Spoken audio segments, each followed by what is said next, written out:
கர்த்தர் அவர்களோட கூட இருப்பார். அவர்கள் யுத்தத்திலே தங்கள் சத்துருக்களை வீதிகளின் சேற்றில் மிதிக்கிற பராக்கிரமசாலிகளைப் போல இருந்து யுத்தம் பண்ணுவார்கள். கர்த்தர் அவர்களோட கூட இருப்பார்.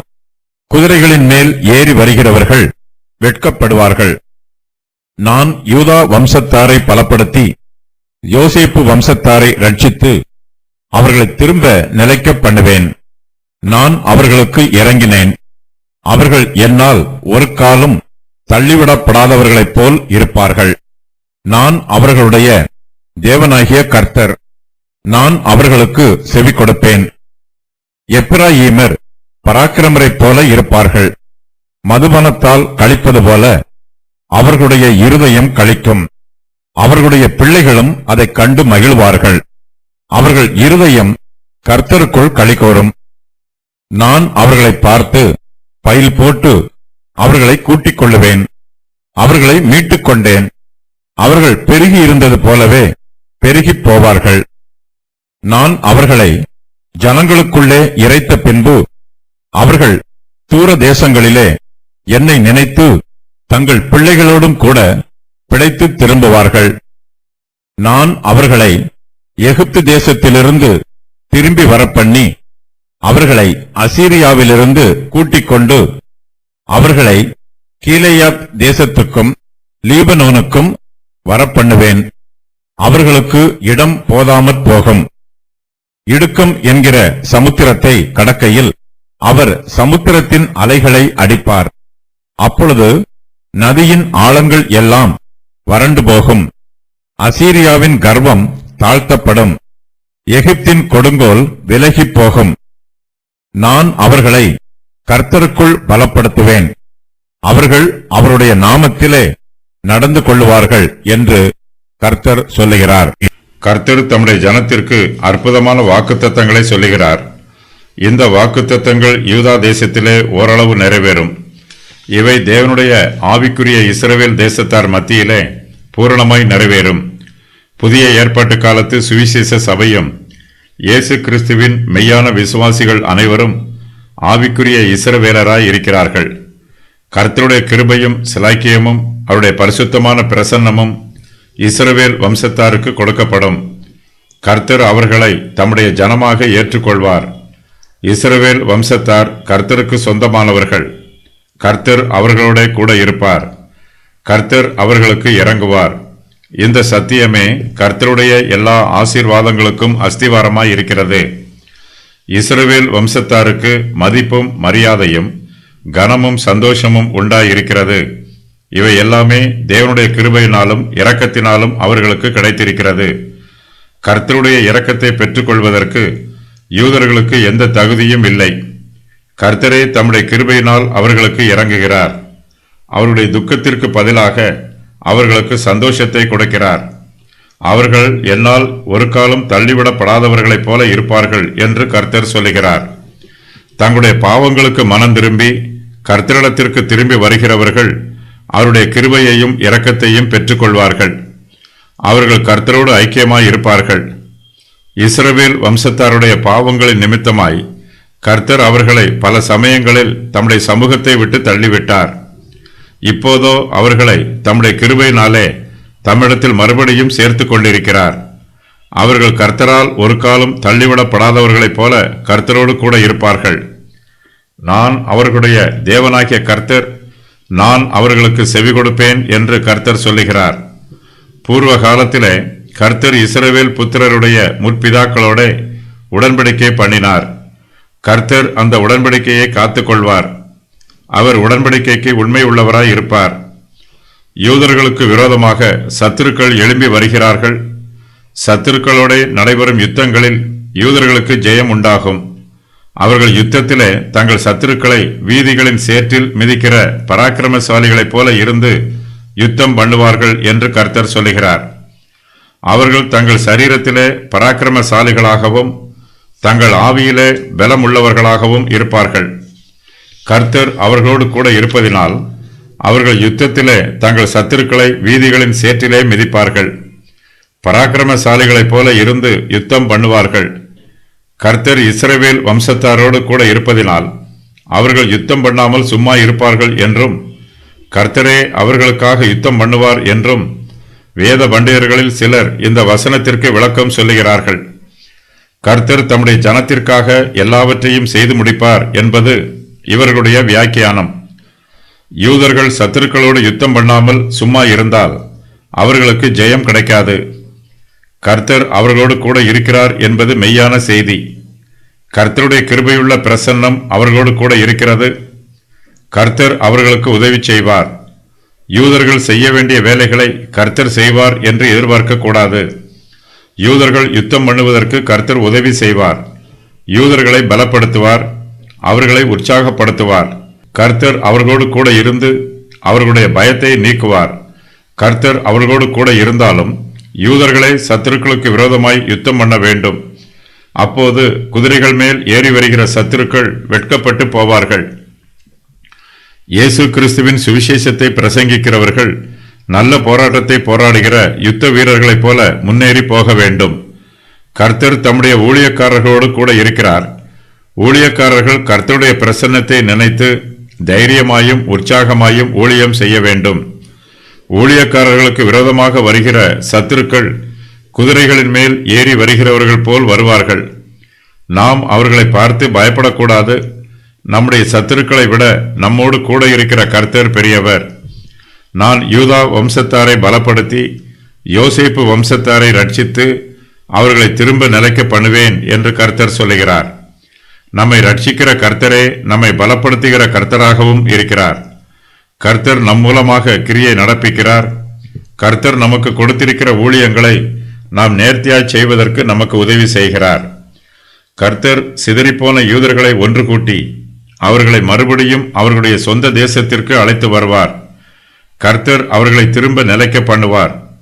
அவர்கள் அந்நிய தேசங்களிலே சிதறிப்போய் இருந்தாலும் அந்நிய தேசத்து சிறையிருப்புகளிலே இருந்தாலும் கர்த்தர் அவர்களை அவர்களுடைய சொந்த தேசத்திலே மறுபடியும் ஸ்தாபிப்பார். நான் அவர்களை பார்த்து பயில் போட்டு அவர்களை கூட்டிக் கொள்ளுவேன் என்று கர்த்தர் சொல்லுகிறார். மேய்ப்பர்கள் தங்கள் ஆடுகளை பயில் போட்டு அழைப்பது போல கர்த்தர் தம்முடைய ஜனங்களை பயில் போட்டு அழைப்பார். ஆடுகள் தங்கள் மேய்ப்பனுடைய சத்தத்தை அறிந்திருக்கும். அவை மேய்ப்பனுக்கு கீழ்ப்படியும். கர்த்தர் தம்முடைய ஜனத்தை கூட்டிக் கொள்வார்.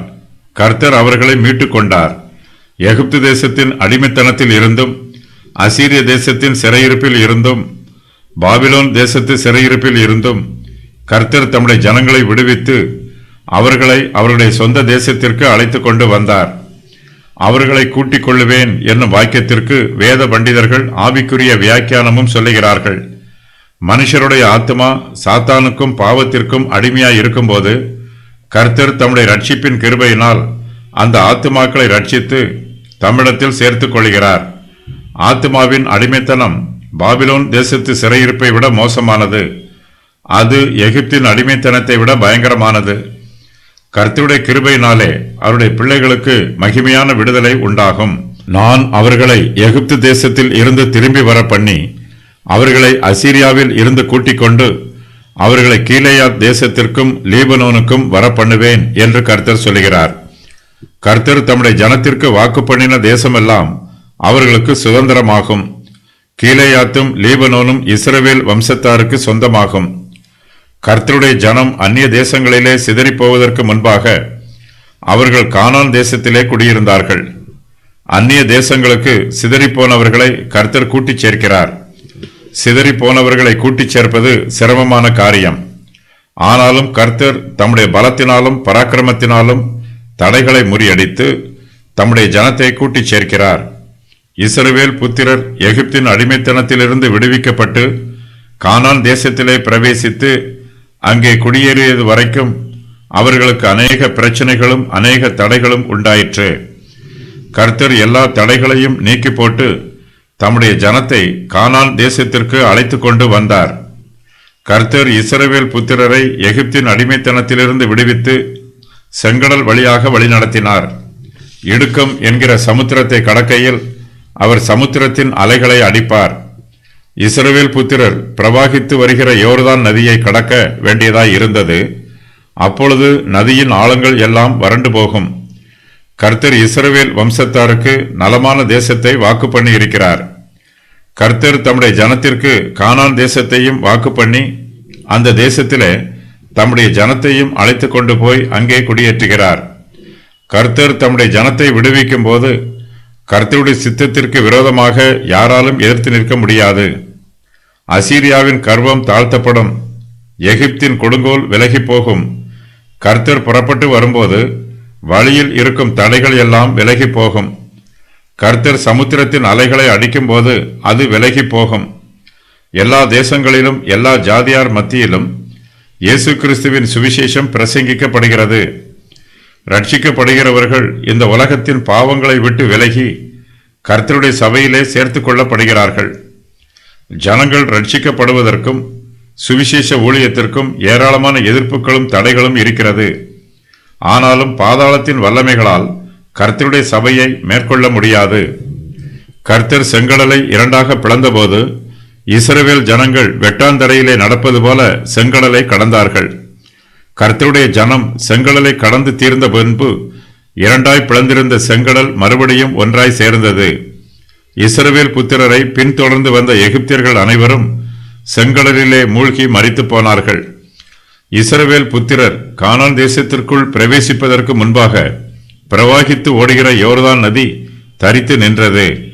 இஸ்ரவேல் புத்திரர் உலர்ந்த தரையிலே நடப்பது போல யோர்தான் நதியை கடந்தார்கள். அவர்கள் யோர்தானை கடந்த பின்பு அதுவரையிலும் தரித்து நின்ற யோர்தான் மறுபடியும் பிரவாகித்து ஓட ஆரம்பித்தது. கர்த்தருடைய ஜனம் பலுகி பெருகுவார்கள், அவர்கள் பெருகி இருந்தது போலவே பெருகி போவார்கள் என்று கர்த்தர் சொல்லுகிறார். அவர்கள் இதற்கு முன்பு எகிப்து தேசத்திலே பெருகி இருந்தது போல கானான் தேசத்திலும் பெருகி போவார்கள். கர்த்தர் யூதாவிலே அறியப்பட்டிருக்கிறார், இஸ்ரவேலிலே கர்த்தருடைய நாமம் பெரிதாய் இருக்கிறது.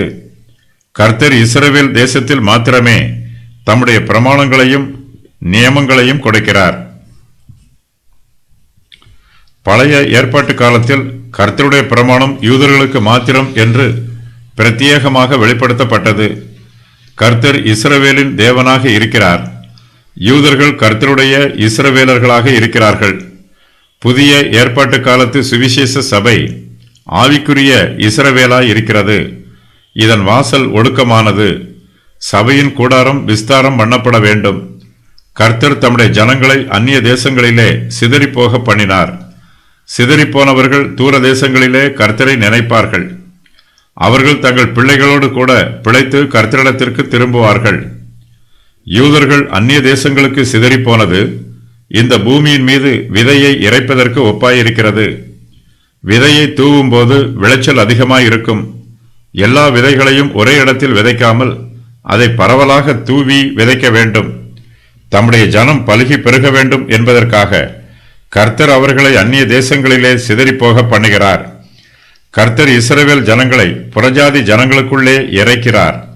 அவர்கள் எந்தெந்த தேசங்களில் எல்லாம் சிதறி போனார்களோ அந்த தேசங்களில் இருந்து அவர்கள் கர்த்தரை ஆராதிப்பதற்காக எருசலேமுக்கு திரும்பி வருவார்கள். எருசலேமில் உள்ளவர்கள் அந்நிய தேசங்களுக்கு சிதறி போனது அவர்கள் தங்களோடு கூட இயேசு கிறிஸ்துவின் சுவிசேஷத்தை சுமந்து கொண்டு போனார்கள். சுவிசேஷம் உலகம் முழுவதும் பரவிற்று. இஸ்ரவேல் ஜனங்கள் புறஜாதி தேசங்களுக்கு சிதறி போன போது புறஜாதியாரின் பட்டணங்களிலே ஜெப ஆலயங்களை கட்டினார்கள். யூதர்கள் அங்கே கூடி வந்து கர்த்தரை ஆராதித்தார்கள். வேத வாக்கியங்களை ஆராய்ந்து பார்த்தார்கள். அப்போஸ்தலர்கள் ஜெப ஆலயங்களுக்கு போய் கிறிஸ்துவின் சுவிசேஷத்தை பிரசங்கம் பண்ணினார்கள். கர்த்தர் தம்முடைய ஜனத்தை புறஜாதி ஜனங்களுக்குள்ளே இறைக்கும் போது தம்முடைய ஜனம் தம்மை நினைக்க வேண்டும் என்பதிலும் கர்த்தர் கவனம் செலுத்துகிறார். கர்த்தர் இஸ்ரவேல் புத்திரரை அந்நிய தேசங்களிலே சிதறிப்போக பண்ணி அவர்களுக்கு ஆவிக்குரிய போஜனத்தை கொடுக்க மறுக்கவில்லை. அவர்கள் அந்நிய தேசங்களில் இருந்தாலும் கர்த்தருடைய ஆவிக்குரிய பராமரிப்பு அங்கேயும் அவர்களுக்கு கிடைக்கிறது. சிதறிப்போன யூதர்கள் தூர தேசங்களிலே கர்த்தரை நினைக்கிறார்கள். அவர்கள் அங்கேயும் கர்த்தருடைய பிரமாணத்தை கைக்கொண்டு கர்த்தருக்கு கீழ்ப்படிந்து ஜீவிக்கிறார்கள். யூதர்கள் புறஜாதியார் மத்தியிலே கர்த்தருக்கு சாட்சியாய் ஜீவிக்கிறார்கள். பழைய ஏற்பாட்டு காலத்திலே கர்த்தர் யூதர்கள் மத்தியில் தம்மை வெளிப்படுத்தினார். புதிய ஏற்பாட்டு காலத்தில் கர்த்தராகிய இயேசு கிறிஸ்து தம்முடைய சுவிசேஷத்தின் மூலமாய் ஜனங்கள் மத்தியிலே தம்மை வெளிப்படுத்துகிறார். கிறிஸ்துவை ஏற்றுக்கொள்கிறவர்கள் தங்களுடைய ஆவிக்குரிய ஜீவியத்திலே வளர்ச்சி பெறுகிறார்கள். அவர்கள் கர்த்தரை அறியும் அறிவிலே விருத்தி அடைகிறார்கள். விசுவாசிகள் இந்த உலகத்தின் எந்த பகுதியில் இருந்தாலும் அவர்கள் கர்த்தராகிய இயேசு கிறிஸ்துவுக்கு சாட்சிகளாய் இருக்கிறார்கள். கர்த்தரே சிதறிப்போன யூதர்களுக்கு பலமாகவும் கீதமாகவும் இருக்கிறார். அவர்களுக்கு கர்த்தருக்குள் ஆறுதல் உண்டாகிறது. அவர்களுடைய இருதயம் கர்த்தருக்குள் களிகூறுகிறது. எப்ராயீமர் பராக்கிரமரை போல இருப்பார்கள். மதுபானத்தால் களிப்பது போல அவர்களுடைய இருதயம் களிக்கும். அவர்களுடைய பிள்ளைகளும் அதை கண்டு மகிழ்வார்கள் என்று கர்த்தர் சொல்லுகிறார். பெரியவர்கள் கர்த்தருக்குள் களிகூறும் போது அவர்களுடைய பிள்ளைகளும் அதை கண்டு மகிழ்ச்சி அடைய வேண்டும். பெரியவர்களின் இருதயங்களைப் போலவே பிள்ளைகளின் இருதயங்களும் கர்த்தருக்குள் களிகூற வேண்டும். பிள்ளைகள் தங்கள் சிறு பிராயத்திலேயே கர்த்தரை பற்றி கொள்ள வேண்டும். கர்த்தரை பற்றி அறிவிலே வளர்ச்சி பெற வேண்டும். கர்த்தர் நம்மை பலப்படுத்தும் போது நாம் கர்த்தருடைய வழியிலே நடக்க வேண்டும். நம்முடைய ஆவிக்குரிய ஜீவியத்திலே கர்த்தர் நமக்கு கொடுத்திருக்கிற எல்லா ஊழியங்களையும் நேர்த்தியாய் செய்ய வேண்டும். நான் அவர்களை கர்த்தருக்குள் பலப்படுத்துவேன். அவர்கள் அவருடைய நாமத்திலே நடந்து கொள்வார்கள் என்று கர்த்தர் சொல்லுகிறார். நாம் வார்த்தைகளினாலோ அல்லது கிரியைகளினாலோ எதை செய்தாலும் அதை நம்முடைய கர்த்தராகிய இயேசு கிறிஸ்துவின் நாமத்தினாலே செய்ய வேண்டும். நாம் கர்த்தருடைய கிருபையையும் அவருடைய பலத்தையும் வீணாய் பெற்றுக்கொள்ளவில்லை. நாம் கர்த்தரிடத்திலிருந்து பெற்றுக்கொண்ட கிருபைகளையும் பலத்தையும் அவருடைய நாம மகிமைக்காகவே பயன்படுத்த வேண்டும். உமது கரம் உமது வலது பாரிசத்து புருஷன் மீதிலும் உமக்கு நீர் திடப்படுத்தின மனுஷகுமாரன் மீதிலும் இருப்பதாக. அப்பொழுது உம்மை விட்டு பின்வாங்க மாட்டோம். எங்களை உயிர்ப்பியும். அப்பொழுது உமது நாமத்தை தொழுது கொள்ளுவோம். சங்கீதம் 80:17-18. கர்த்தர் இஸ்ரவேல் புத்திரரோடு கூட இருப்பார். அர்மகதோன் யுத்தத்தில் இயேசு கிறிஸ்துவோடு இஸ்ரவேல் புத்திரர் கூட இருப்பார்கள். கர்த்தர் அவர்களோடு கூட இருந்து அவர்களுக்கு உதவி புரிவார். இதனால் அர்மகதோன் யுத்தத்தில் அவர்கள் தங்கள் சத்துருக்களை வீதிகளின் சேற்றில் மிதிக்கிற பராக்கிரமசாலிகளைப் போல இருந்து யுத்தம் பண்ணுவார்கள். கர்த்தர் இஸ்ரவேல் புத்திரரோடு பிரத்யட்சமாக இருப்பார். அவருடைய தெய்வீக பிரசன்னம் குதிரைகளின் மேல் ஏறி வருகிறவர்களை வெட்கப்படுத்தும். கர்த்தர் யூதா வம்சத்தாரை பலப்படுத்தி யோசேப்பு வம்சத்தாரை ரட்சிப்பார். கர்த்தருடைய நாளில் புறஜாதி தேசத்தில் இருந்து யூதர்கள் எல்லோரும் கூட்டிச் சேர்க்கப்படுவார்கள். யூதா வம்சத்தார் என்னும் வாக்கியமும் யோசேப்பு வம்சத்தார் என்னும் வாக்கியமும் யூதர்களை பொதுவாக குறிக்கிற வாக்கியமாகும். சங்கீதம் 10:3 யூதா வம்சத்தாரை பற்றி கூறப்பட்டிருப்பது போல இங்கு வடக்கு ராஜ்யமாகிய எப்ராயீமரை பற்றி கூறப்பட்டிருக்கிறது. இஸ்ரவேல் சிதறிப்போன சம்பவங்கள். இஸ்ரவேல் புத்திரர் 2 முறை சிதறிப்போய் இருக்கிறார்கள். முதலாவதாக பாபிலோனுக்கு சிறைப்பட்டு போனார்கள். இரண்டாவதாக ரோம பேரரசு யூதர்களை தேசமெங்கும் சிதறிப்போக பண்ணிற்று. தூர தேசங்களில் இருக்கும் யூதர்கள் கர்த்தரை நினைப்பார்கள். தங்கள் சொந்த தேசத்திற்கு தங்கள் பிள்ளைகளோடு திரும்பி வருவார்கள். கர்த்தர் அவர்களை பாலஸ்தீன தேசத்திற்கு திரும்பவும் அழைத்து வருவார். இஸ்ரவேல் புத்திரர் பல சம்பவங்களில் தங்களுடைய தேசத்திற்கு திரும்பி வருவார்கள். ஆகையினால் பாலஸ்தீனத்தில் அவர்களுக்கு இடம் போதாமல் போகும். மேசியா இந்த பூமியை ஆளுகை செய்யும் போது பாலஸ்தீனம் வளர்ச்சி பெற்றிருக்கும். அக்காலத்தில் ஆவிக்குரிய மறுமலர்ச்சி உண்டாகும். அப்போது ஜனங்கள் கர்த்தருடைய நாமத்தில் நடந்து கொள்வார்கள். கர்த்தருக்கு மகிமையை செலுத்துவார்கள்.